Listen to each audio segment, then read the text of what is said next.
Okay, tonight in my garage. Sure. This Prima Games video takes a beginner's look at the spells in Ni no Kuni, Wrath of the White Witch. So, this is the child who will save the world.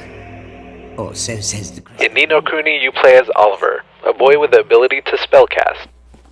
Ni no Kuni features dozens of spells for you to learn, and this beginner's guide video will show you a few of them. That there is the Wizard's Companion! These abilities are unlocked once you get the Wizard's Companion, very early on in the game. Once you obtain the Wizard's Companion, you'll find an old stick to use as your first wand. Huh? Don't worry, because you're going to find a bunch of powerful wands throughout the game. Let's take a look at the first spell in the game, Gateway. This spell allows Oliver to go back and forth from his homeworld into the fantasy world of Ni no Kuni. This is one of the key spells used in the game to advance the story. And don't worry, you'll be prompted exactly when to use it.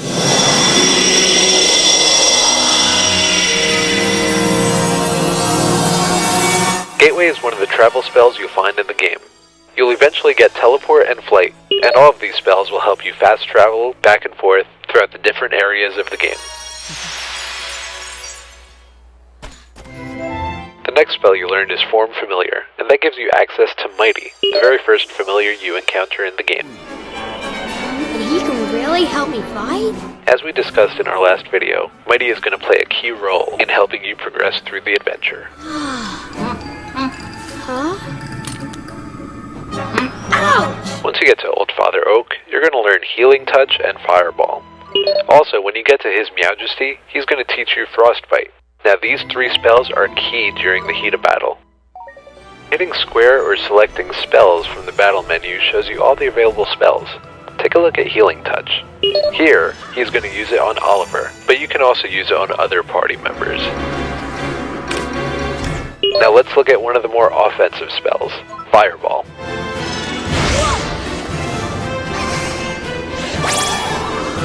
Fireball does some great damage, but Frostbite might be more effective against Nightmare.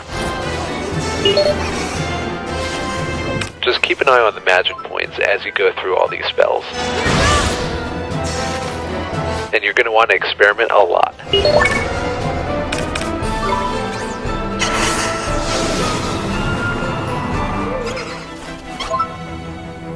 And when spells aren't cutting it, how about just hitting them over the head with your wand? Hey, it works.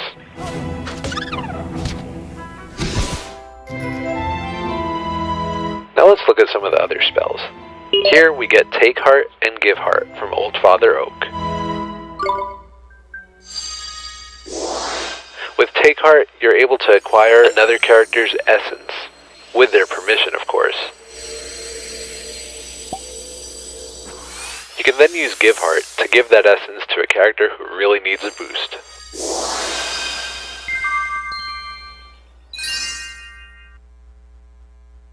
This will unlock new areas and allow you to complete certain quests.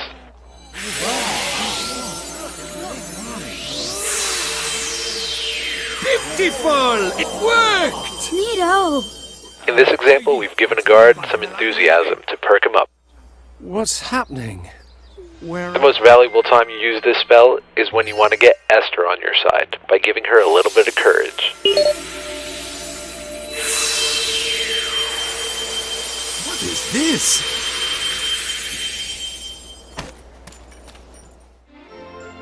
Esther and her family will then join your party. If you start feeling daunted by all these spells, just take a look at the menu, where they have everything nicely organized between battle spells and everyday spells. Now let's take a look at the Spring Lock and Rejuvenate spells. Spring Lock, wait for it, Spring's Locks. You'll encounter these locks when you want to get into hard-to-reach areas. Also, coupled with a right wand, you'll be able to spring chests and get some cool equipment.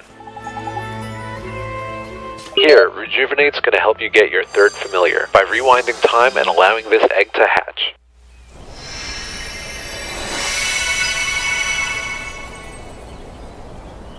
You'll notice certain areas that are going to be accessible only when you could rewind time to clear the path.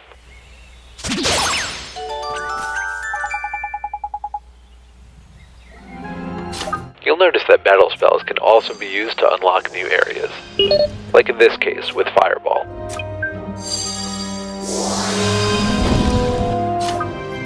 We've only scratched the surface of the spells in Ni no Kuni Wrath of the White Witch, but hopefully we've given you a good beginner's take on what to expect as you go through this amazing game. For more on Ni no Kuni, visit primagames.com.